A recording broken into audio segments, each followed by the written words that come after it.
Bonjour à tous et bienvenue sur Mosaïque. L'histoire immobilière est en marche. En déménageant rue du Champ-de-Mars, les gendarmes de la Blanche, la départementale, et ceux de la Jaune, la mobile, ont laissé leurs anciens logements et leur ancien lieu de travail inoccupés. En avril dernier, un bâtiment de l'ancienne caserne Émile Gentil a été racheté. Le second étage est occupé par 2 sociétés et le reste est disponible à la location.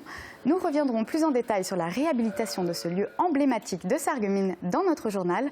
Voici le sommaire de l'émission. Avec l'aglo, plus belle la vie. Pour bien commencer la semaine sur Mosaïque, retour en images pour résumer le week-end. Sport, concerts, expositions et marchés paysans étaient au programme. L'ancienne gendarmerie mobile de Sarreguemines reprend vie. Il reste encore de la place pour de nouvelles activités. Passé aux 39 heures payées 37 chez Smart, la CGT et la CFDT ne signeront pas l'avenant à l'accord pour la réorganisation du temps de travail. Derby victorieux pour le Sarreguemines Football Club samedi au stade du Schlossberg face à l'US Forbach. Petite histoire des marques de fabrique des faïenceries de Sarreguemines, vous comprendrez pourquoi les collectionneurs regardent sous les assiettes. Dans Tendance, faites la connaissance de Mandine, blogueuse à la mode sarregueminoise. Et en entrée ces 2 saisons, Vincent Letzter, du restaurant La Fleur de Sel à Sarralbe, vous prépare une poêlée de cèpes à l'italienne. Bonne semaine sur Mosaïque. Il y a 6 ans, jour pour jour, TV8 Moselle-Est fêtait son 10e anniversaire. Mosaïque en avait profité pour faire le point sur l'évolution de la chaîne de télévision locale du bassin houiller, Replay. Où que vous soyez, restez connecté avec votre entreprise. Pour les pros, la solution c'est le cloud ID Réseau. La télévision qui vous regarde, c'est le slogan de TV8 Moselle-Est. Cette chaîne de télévision locale a diffusé ses premières émissions en octobre 1999. Basée à l'époque uniquement à Forbach, TV8 Moselle-Est a beaucoup évolué depuis.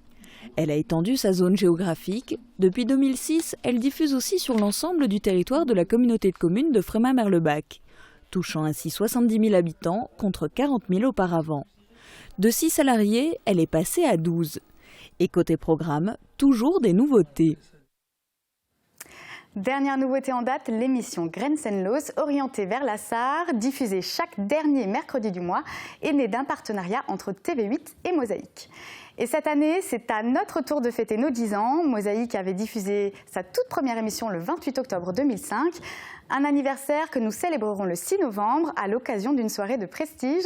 Des places sont réservées à quelques téléspectateurs sélectionnés par Jeux Concours. On vous en reparle très vite. On passe à la météo de Sandrine Serbino. 34% des accidents du quotidien ont pour origine les loisirs et le jeu. Assurance accident de la vie, la sécurité par tous les temps. Bonjour tout le monde, pour demain, pas trop d'évolution, il y aura encore beaucoup de brouillard en matinée, puis quelques éclaircies feront leur apparition. Côté température, il fait encore bien frais, les minimales iront de -1 à 4 degrés, les maximales de 9 à 11 degrés. Demain mardi 20 octobre, nous fêtons les Adelines, le soleil nous accompagnera de 8h à 18h32. Et c'est maintenant l'heure de notre rendez-vous hebdomadaire lorsque la parole est à la rue. Très bonne journée à tous, à demain. Si vous étiez un élu, vous changeriez quoi? C'est pas une bonne question à me poser à moi. Parce que vous êtes un élu? Non, je suis pas un élu, mais je travaille avec les élus. Donc c'est un peu... Vous n'avez pas le droit de répondre? Devoir de réserve.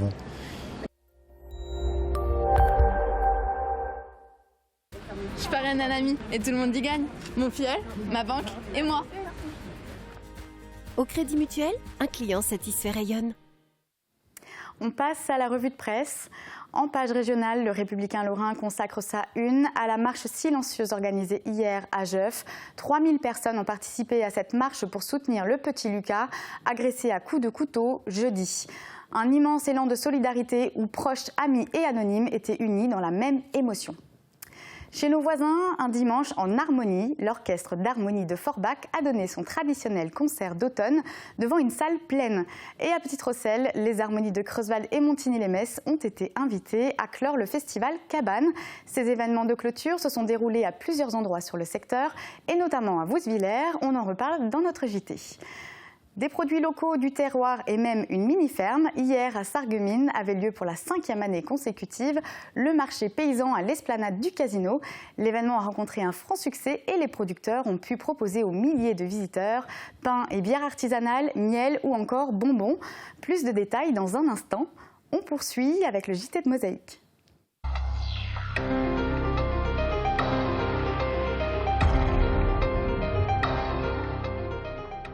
Un week-end à la fois sportif et gourmand, durant lequel chineurs et artistes avaient aussi leur place, sans oublier la santé en cette période d'Octobre Rose. Le résumé en images est signé Marie-Lorraine Atamagnouk, Julia Bitran et Thomas Drouin. Avant de profiter d'un week-end gourmand et de se cultiver, place au sport. Le grand spectacle, c'était dimanche matin avec les 10 km de Sarreguemines organisés par le CAN et l'ASSA. 1832 coureurs étaient sur la ligne de départ, avenue de la Blise. Pour sa 29e édition, cette manifestation sportive enregistre un record de participation.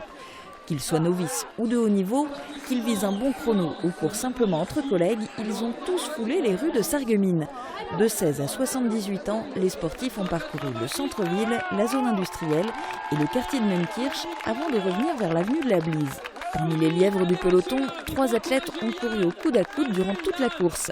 C'est finalement Tariq Karim qui franchit la ligne d'arrivée en 31 minutes 08, suivi de près par Yann Sturb, 31 minutes 25, et Abdellah Benmouden, 31 minutes 37. Chez les femmes, Nathalie Daponte remporte pour la 3e année consécutive ses 10 km en 36 minutes 21. Chloé Reitz et Clarisse Salomon arrivent en 2e et 3e position. Félicitations à tous les sportifs et à la centaine de bénévoles. Et rendez-vous l'année prochaine pour la 30e édition.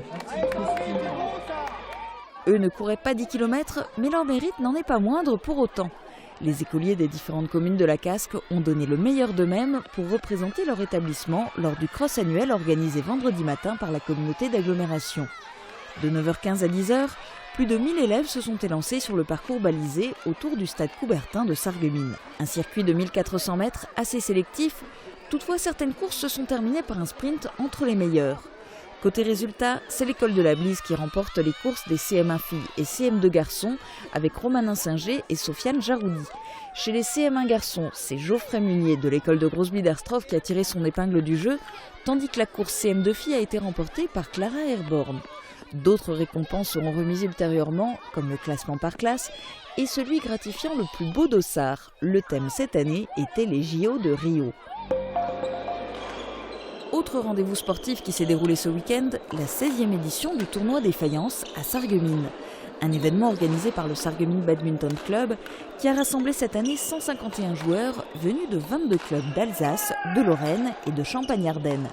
Des badistes issus des catégories régionales 4 à promotionnelle 3. Prochain rendez-vous pour le SBC, les interclubs en novembre. Le sport, c'est la santé, et côté santé, le mois d'octobre se teinte de rose chaque année, notamment à Sarreguemines. Exemple vendredi à l'hôpital Robert Pax. L'association Amodémas a investi le temps d'une journée le hall d'accueil de l'établissement pour informer le grand public sur le cancer du sein et son dépistage. Sur le stand, les bénévoles interpellaient les passants, ou plus précisément les passantes, afin de leur rappeler qu'après 50 ans, un dépistage tous les 2 ans est recommandé. Place maintenant aux artistes, la salle polyvalente de Wieswiller abritait tout le week-end la 27e exposition de peinture et de sculpture. Au menu, tourbillon de couleurs, méli-mélo de techniques et effervescence de formes et de styles. Un régal pour les visiteurs venus découvrir les tableaux et sculptures réalisés par une 50aine d'artistes régionaux, débutants ou confirmés. Organisée par la commune, cette nouvelle édition accueille aussi les graines d'artistes des écoles de Wieswiller et de Wölflin. Clap de fin pour la 2e édition du Festival Cabane. Orchestré par le conseil départemental, concerts et spectacles ont fleuri dans toute la Moselle de mai à octobre. L'édition 2015 s'est clôturée ce week-end sur le thème de l'enfance et de la jeunesse, des mémoires ouvrières et des sons du monde. À Wieswiller, le spectacle Destination ailleurs, du chœur d'hommes Les Joyeux Compagnons de Putlange-au-Lac, a embarqué le public pour un voyage musical à travers la planète, de Russie jusqu'en Nouvelle-Zélande. Et ce haka revisité à la sauce mosellane, bien que n'ayant pas profité au rugby français, aura le mérite de décrocher le rire du public.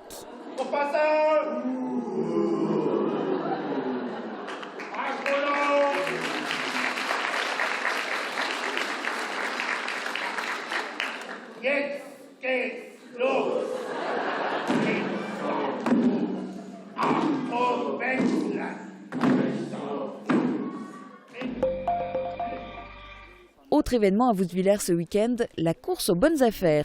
Dimanche, dès 7 h du matin, les premiers chasseurs d'objets ont farfouillé dans le bric-à-brac des exposants, tandis que certains s'installaient encore.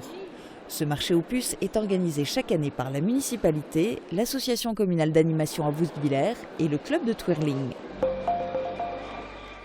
Les enfants aussi ont leur marché. Dans la salle polyvalente de Zétain, habits et jouets s'entassaient sur les 43 stands. Organisé par l'association des parents d'élèves de l'école maternelle de Zétain, le thème de l'enfance était à l'honneur. L'école maternelle avait d'ailleurs son propre stand et tous les bénéfices lui sont reversés pour financer des projets scolaires, des sorties et de l'achat de matériel. Cette 3e bourse aux affaires d'enfants de 0 à 16 ans devrait être réitérée l'an prochain. Enfin, terminons ce résumé du week-end sur une note gourmande. Dimanche, plus de 30 producteurs et artisans ont fait découvrir leur savoir-faire au public. Vignerons, maraîchers, boulangers, fromagers ou encore musiciens se sont installés à Sarreguemines, sur l'esplanade du casino, pour le marché paysan et la fête de l'eau et du poisson.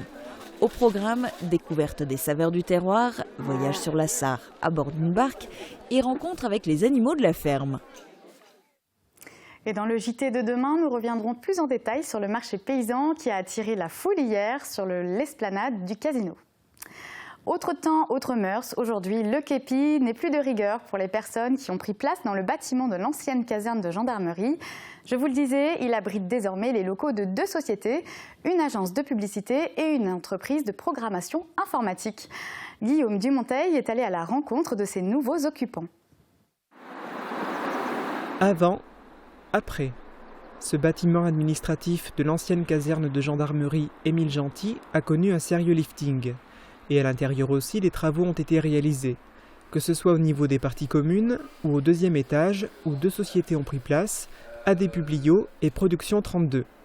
Elles ont à leur tête un dirigeant identique et étaient implantées sur le technopole de Forbach avant de déménager à Sarreguemines.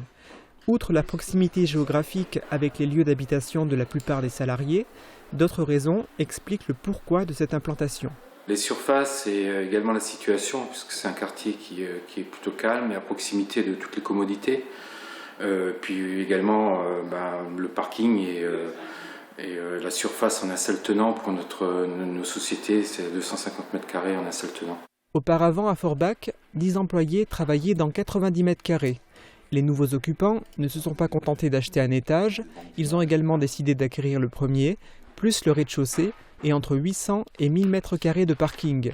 Voici désormais AD Publio et Production 32, accompagnés d'une SCI. Nous cherchons des locataires professionnels. Pour le rez-de-chaussée, plutôt peut-être des locataires dans le domaine médical, soins à la personne. Et puis pour le premier étage, des professionnels, tout type de professionnels, avocats ou experts comptables, ou ce type de professionnels. Si vous êtes intéressé par la location d'un de ces espaces, vous pouvez contacter Steph Bonne. La même adresse de messagerie permet également à des infographistes et à des assistants administratifs et commerciaux de se faire connaître, puisque ces nouvelles sociétés sarregueminoises ont des postes à pourvoir. Les négociations au point mort chez Smart, la CGT et la CFDT l'avaient annoncé. En l'état, ils ne signeront pas le pacte 2020 proposé par la direction de Smart. La consultation organisée le 11 septembre dernier au sein de l'usine avait pourtant recueilli 56% d'avis favorables. Mais les 2 syndicats n'en démordent pas. La proposition ne convient pas plus que l'avenant proposé récemment par la direction. Les représentants locaux des 2 syndicats se sont expliqués lors d'une conférence de presse commune. Regardez. La tentative du patronat aujourd'hui, c'est d'en revenir à l'accord. Il y a je sais pas, 60 ans, vous étiez dans une bourse du travail, et puis bon, je te paye 8 €, t'es d'accord, je t'emmène. Voilà. Si on veut en revenir à ça, allons-y. Passer d'un temps de travail de 35 heures à 39 heures hebdomadaires chez Smart, la CGT et la CFDT n'y sont pas opposées dans le fond. C'est ce que rappellent les délégués syndicaux et délégués du personnel, qui portent ici notamment la voix des 61% d'opérateurs qui ont dit non aux propositions de Smart, le pacte 2020 pour le maintien de l'emploi dans un cadre de 150 km. Le point d'achoppement porte d'abord sur le passage à 39 heures, payé 37. On n'est pas opposé à travailler justement plus. Ça a déjà été fait dans le passé à plusieurs reprises quand il y avait des commandes supplémentaires et tout ça. Donc on est effectivement prêt à travailler 39 heures, mais les 4 heures supplémentaires payées en heures sup. L'avenant dit effectivement que les heures vont être payées en heures sup, seulement ce qu'il propose, c'est diminuer le salaire. Donc ce qui est complètement inacceptable pour nous et on ne l'acceptera pas. L'avenant proposé lundi 12 octobre par la direction n'est qu'une relecture du projet initial, disent la CFDT et la CGT, qui ne change pas dans le fond, explique-t-il, et qui aura pour conséquence la suppression de 100 à 120 emplois en intérim et détériorera les conditions de travail, conclut-il. Les gens ont eu peur et c'est pour ça qu'ils ont, enfin majoritairement, pas majoritairement, mais que beaucoup d'entre eux ont voté oui au pacte. Et aujourd'hui, ils regrettent parce que quand ils voient justement l'aménagement du temps de travail, avec les horaires hautes, les samedis, les machins, des éléments qu'on n'avait pas avant. Maintenant qu'ils voient tout ça, ils nous disent tous si on avait su, on aurait voté non. Le personnel n'avait pas toutes les cartes en main pour se prononcer, disent les syndicats, qui dénoncent aussi les circonstances de la consultation. Il faut savoir qu'il y a des réunions qui ont été organisées dans tous les services. Une heure avant, où certains responsables n'hésitaient pas à nous dire réfléchissez à ce que vous votez parce qu'il y a une usine de Novo Mesto. C'était quand même, ils nous ont fait pas mal de chantage. C'est un accord mort-né, insiste Didier Jeutret. La CGT et la CFDT feront valoir leur droit d'opposition pour la mise à signature. Mise à signature qui doit intervenir après le prochain comité central d'entreprise, le 22 octobre. Jusqu'à aujourd'hui, c'était peut-être fait différemment. Mais maintenant, on va exiger à ce qu'il y ait une réunion de signature avec convocation de toutes les organisations syndicales. Le match était très attendu. Un derby reste toujours un derby. Le match entre Forbach et Sarreguemines n'a pas dérogé à la règle, tant dans l'engagement des joueurs que dans l'intensité du jeu sur le terrain. Malgré tous leurs efforts, les Forbachois ont dû céder sous les coups de butoir de l'attaque sarregueminoise. On s'attend bien sûr à un match qui va aller d'un but à l'autre. Les deux équipes sont venus pour gagner, donc espérons surtout que tout se déroule bien sûr dans un esprit de fair play. C'est parti côté Forbachois. Je félicite les 16 joueurs du groupe parce qu'ils ont enfin fait un match référence, c'est ce que j'attends depuis le début de l'année. Parce qu'effectivement on avait enclenché 3 victoires consécutives avec la Coupe de France, mais je n'avais pas vu le contenu que j'attendais. Et ce soir j'ai vu une équipe organisée, solidaire, avec pas mal de vertus. Il y a le long ballon, il n'y a pas d'enjeu. Di Maria qui va se projeter du sol. Di Maria, la sortie très bonne de Zestine décisif, encore une fois, Florian très bonne. J'ai dit attention, il n'y a pas d'enjeu. Oh là là. Le temps il la frappe. On va mettre peut-être, ouais, il est sur son pied gauche pourtant. Idaza. La frappe d'Idaza. Oh, le pied. Un retour direct. Attention, on se gêne un peu côté Forbachois. Voilà, long dégagement de Babaya.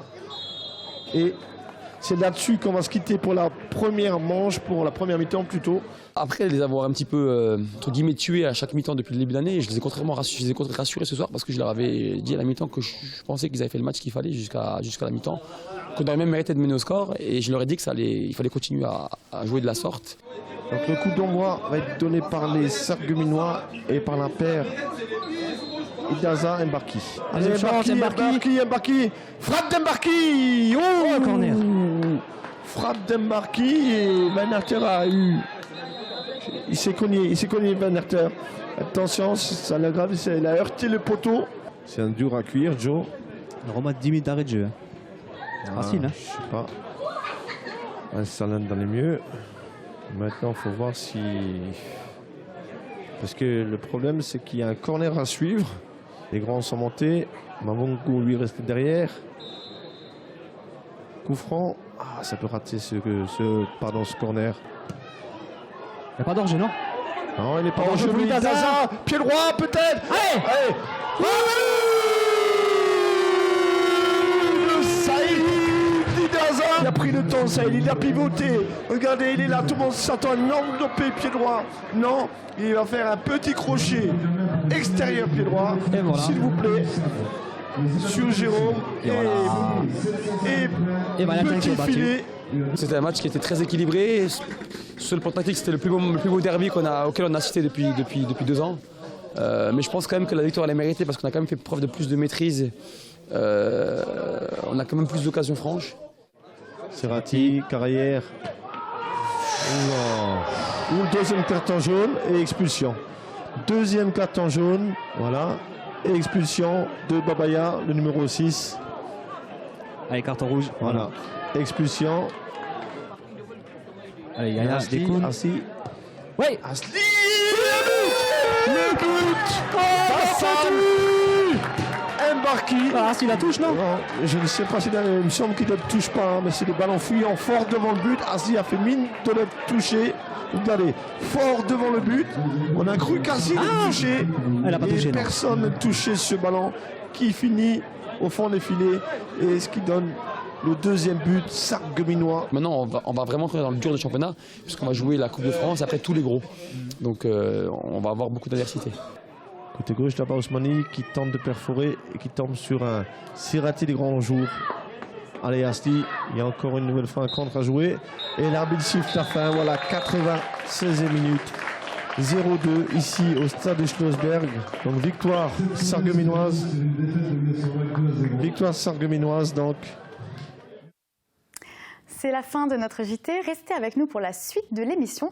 Au programme, une petite histoire à faire retourner les assiettes, notre rencontre avec une blogueuse sarregueminoise très tendance et enfin notre recette du jour.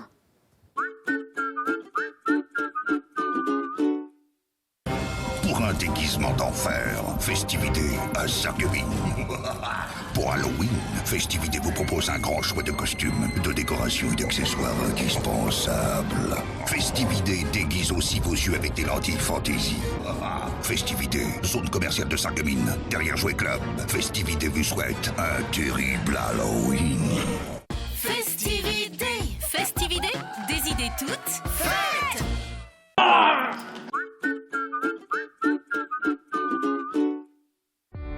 150 véhicules à votre service. AVS. Notre métier, vous accompagner.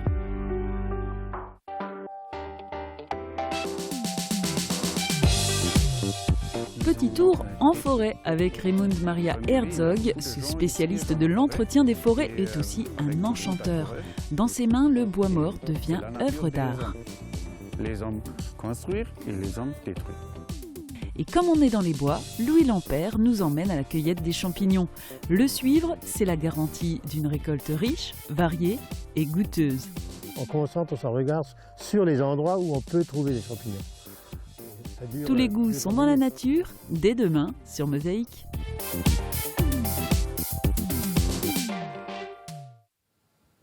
Comme le cachet de la Poste, la marque de fabrique fait foi en matière d'authenticité et de datation d'une pièce de faïence, notamment pour la production sarregueminoise. La petite histoire du jour s'est amusée à retourner les assiettes.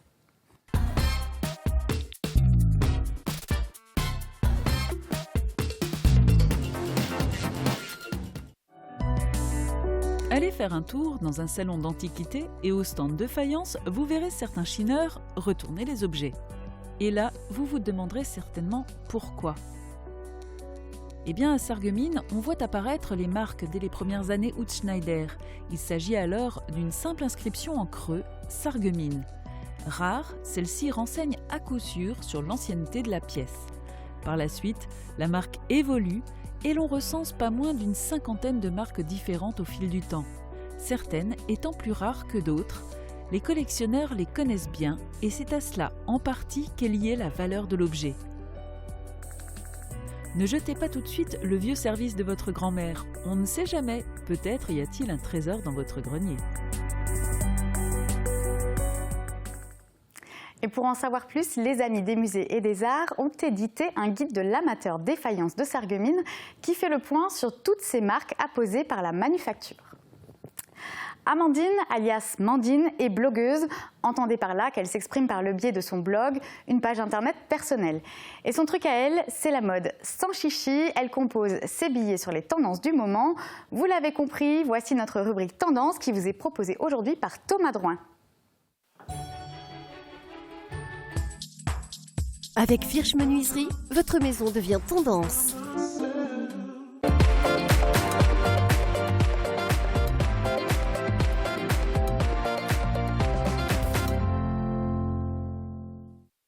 Je parle dans mon blog comme je parle dans la vraie vie, c'est-à-dire comme je parlerais à mes copines.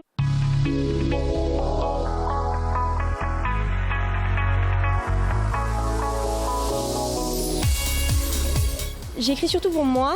Après, les autres j'ai beaucoup de retours positifs, ce que j'adore. Mais lui, c'est surtout le partager. J'avais envie de partager mes styles, mes looks, mes petites idées, les manières dont j'associais certaines pièces par rapport aux tendances actuelles, tout ça.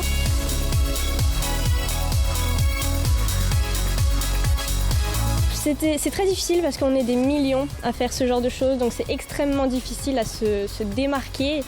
Mais d'une certaine manière, je propose mon propre style qui peut être le même que beaucoup d'autres. Je l'accorde.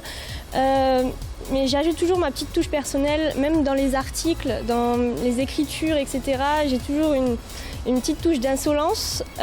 Donc j'essaye de me démarquer par ça. Je ne me cache pas derrière une image de blogueuse trop sage, que parfois je suis bizarrement. Mais je veux me dévoiler à travers une certaine personnalité. C'est un petit peu ça mon caractère, il faut me découvrir à travers mes articles pour en savoir plus.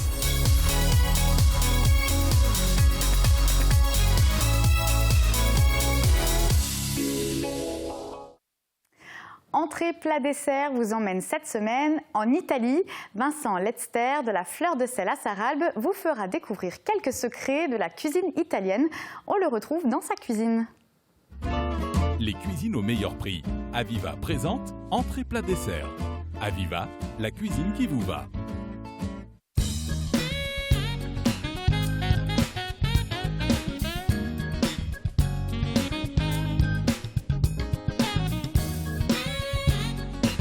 Bonjour, bienvenue à la Fleur de Sel à Sarralbe. Aujourd'hui, je vous présente une poêlée de cèpe à l'italienne. Pour commencer, à l'aide d'un petit couteau, grattez la terre des pieds des cèpes, puis coupez les champignons en lamelles. Faites-les ensuite tout simplement sauter dans un peu d'huile d'olive jusqu'à ce qu'ils prennent une jolie couleur.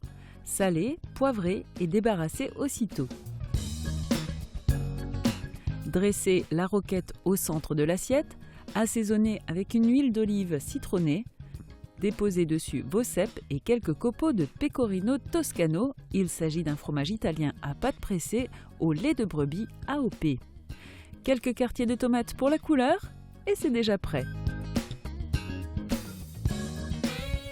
Pour réaliser cette recette, pour 4 personnes, il vous faudra 150 g de cèpes, 4 tomates olivettes, de l'huile d'olive citronnée, des copeaux de pecorino de Toscane, de la roquette, du sel et du poivre. Donc pour l'entrée de cette semaine, je n'ai pas mis d'ail, mais plutôt une huile d'olive avec un peu de citron et de la roquette. Ça parfume largement, il n'y a pas besoin d'en rajouter. Voilà, c'est très bien comme ça. Merci et bon appétit.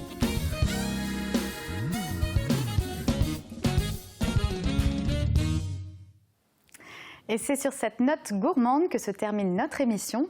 Je vous souhaite une très bonne semaine à tous. Je vous souhaite